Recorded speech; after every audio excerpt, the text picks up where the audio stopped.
Hey there, in this video I want to talk to you about your insecurities.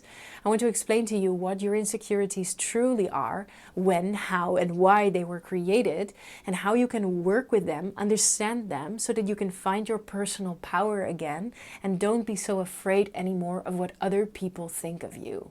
Especially when you're on this journey of healing from your past, freeing your authentic self and transforming yourself in your life, this can be a very simple but nice tool to help you go and get along on this journey. So to understand why you are so afraid of what other people think of you, you have to understand what insecurities are and why, when, and how they are created. And your insecurities were created when you were a little child and were very vulnerable and very dependent on the people around you to survive. This dependency made you especially prone to attuning to the behavior, the thoughts, the beliefs, the values, the emotional state of the closest people around you. And of course, the most important relationships of your life, the one with your mother and your father. When you are being punished or blamed or rejected by your mother or your father because they disapprove of some of your behavior, what happens is that you feel that they distance themselves from you. Where at first there was love and connection and peace, all of a sudden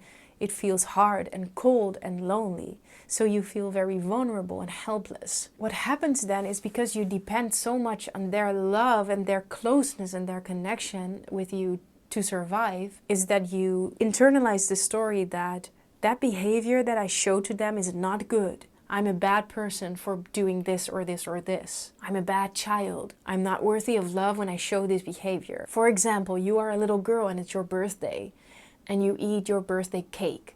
And you like cake so much and you also really enjoy eating cake because it's the only time of the year you get to eat your birthday cake, whatever. And you take more cake than the girls next to you or your friends or whatever, and your mother is very conditioned by society that women should not eat that much cake, and she shames you or makes fun of you, talking to your aunt saying, oh my god, this girl can eat, ha ha ha ha, but you feel the shaming and the judgments in that. You internalize this story, I cannot eat too much because that's not good, or I cannot eat too much because then I will be rejected by society, whatever the story that you create. And from that moment on, you are more cautious with what and how much you eat when others are there. So you create your first insecurity around food when this happens. And because as a little child you're not emotionally mature, and in this case your mother wasn't either, there's nobody around you to help you process with what is happening. There's nobody there to tell you it's not about you. Your mom is conditioned by society around body and body fat and women and how much a woman is allowed to eat when others are there. And she is ashamed for that.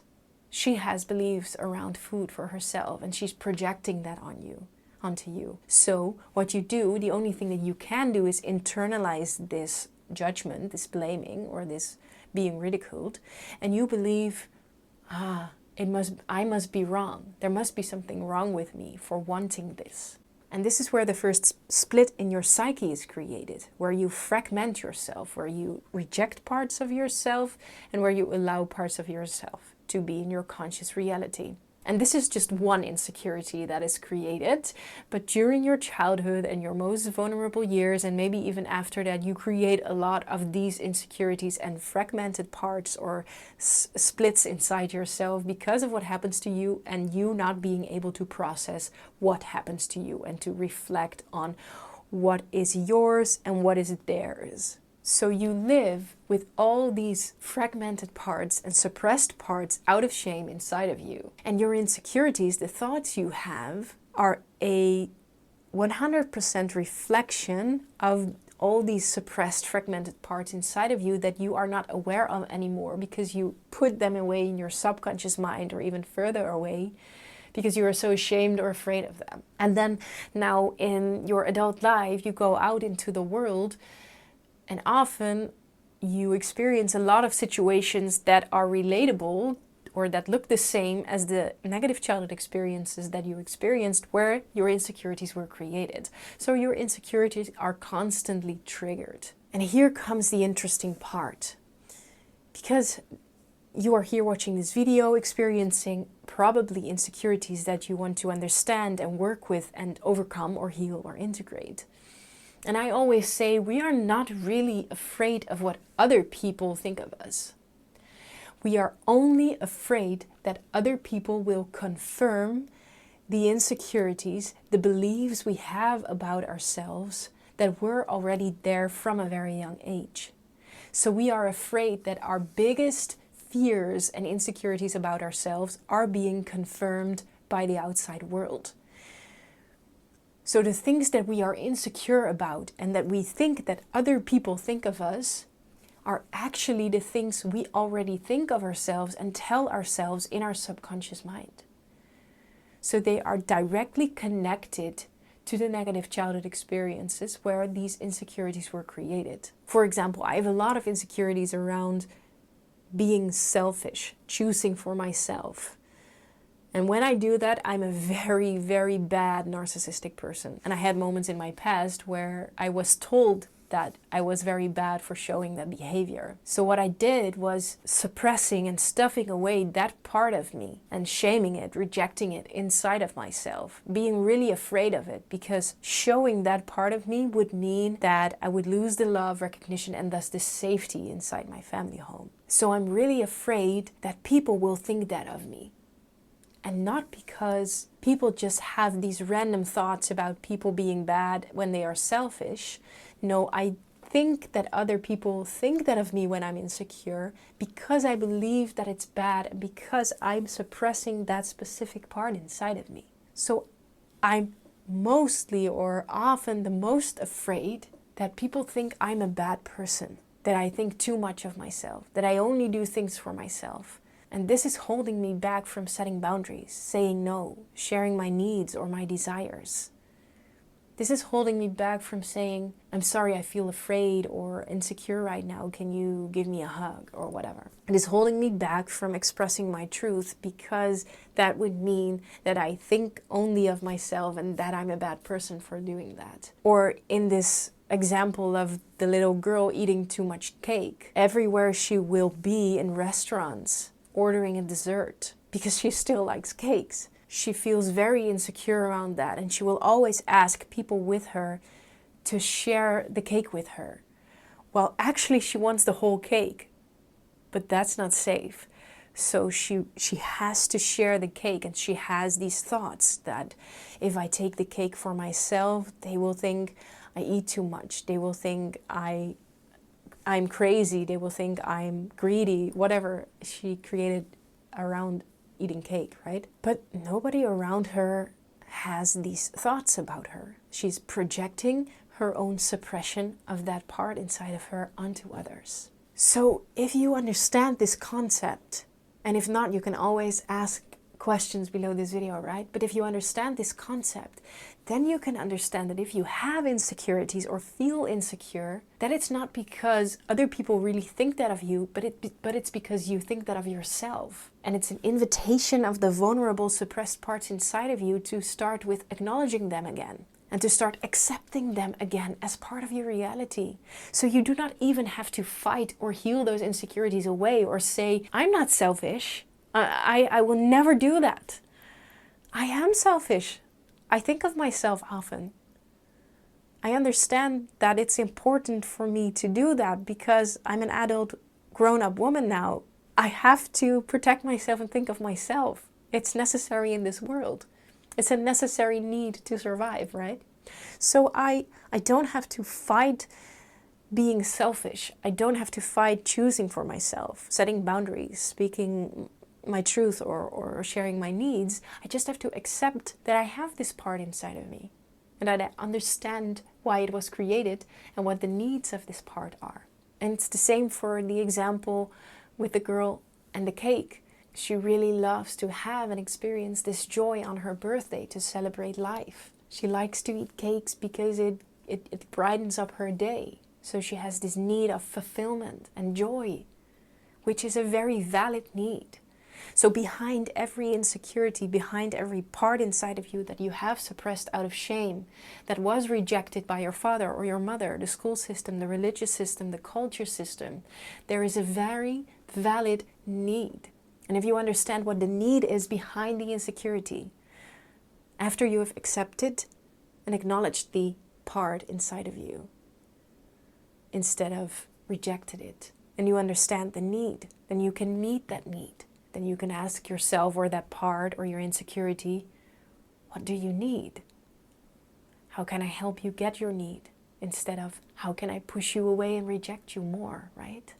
So we start with integrating the fragmented parts inside of us if we start with working with our insecurities. And when I own my selfish part, understand the need, and give the selfish part what it needs, I don't have to be selfish anymore and let other people experience the negative sides of my selfishness. Which, of course, there's also a negative side towards selfishness. But if I understand the need, give myself what I need, I own my part, so I don't have to be insecure anymore about people thinking that I'm selfish. And when they say that to me, I can say, yes, I am selfish because of this and this and this reason, and it's necessary for me right now. Or, yes, sorry, I was selfish and that's not okay, I hurt you. I have to understand how I can meet my needs myself, not by hurting you.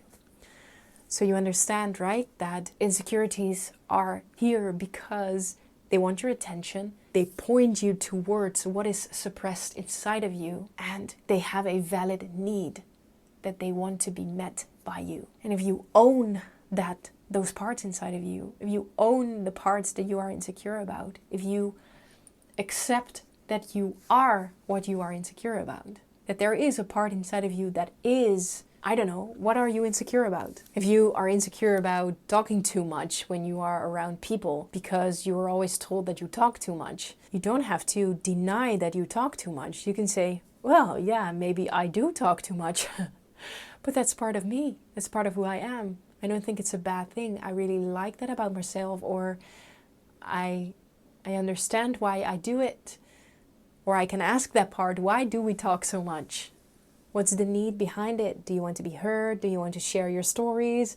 Do you like the sound of your voice? Whatever. And how can we meet those needs ourselves? Or maybe there are people who also like that about us. And all of a sudden your insecurities become part of your reality. You shine light on them. The parts beneath your insecurities are being acknowledged, validated, accepted, and heard. And you can meet the needs that are behind the insecurities and the suppressed parts. And you can feel more whole again. And that is where your personal power is. Because you are not dependent anymore on if the world allows and accepts the suppressed parts of you.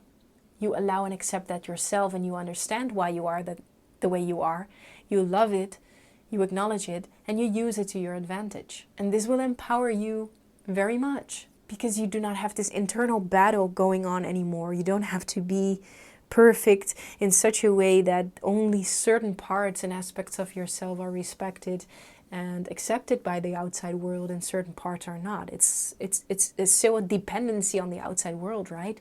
But you're an adult now.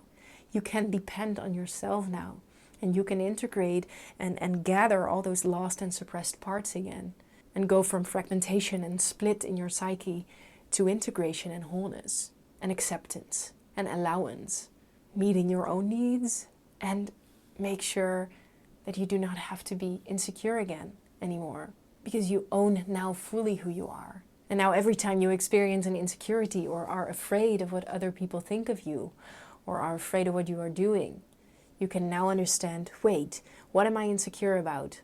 What does that say about me? Why do I reject that part of me? Where is that part inside of me? Can I make contact with it? Can I listen to it? Can I ask it, why were you created and when? Why are you this way? What do you need?